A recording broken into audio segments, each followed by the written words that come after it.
અમદાવાદ મહાનગરપાલિકામાં 11 કમિટીના હોદ્દેદારોની નિમણૂક કરવામાં આવી છે, જેમાં road and building committee, health and solid waste management committee, water supply અને sewage committee, hospital committee, legal committee, આવાસ યોજના કમિટી, રેવન્યુ કમિટી તેમજ ટ્રાન્સપોર્ટ કમિટી સહિત અન્ય કમિટીઓ માટે ચેરમેન, ડેપ્યુટી ચેરમેન અને સભ્યોની નિમણૂક કરવામાં આવી. હોસ્પિટલ કમિટીના ચેરમેન પદે ડોક્ટર ચાંદની પટેલ, રેવન્યુ કમિટીના ચેરમેન પદે Mukesh Patel, road and building કમિટીના ચેરમેન પદે જૈનિક પટેલની નિમણૂક કરવામાં આવી છે.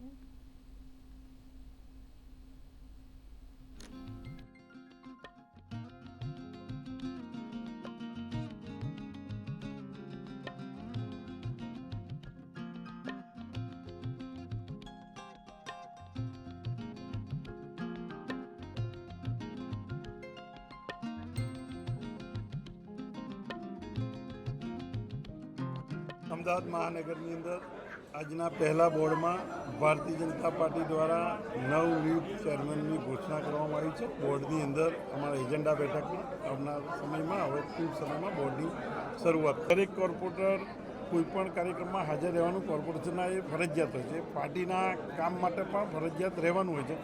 પાર્ટીના કામ માટે સૂચના કરવામાં આવી છે.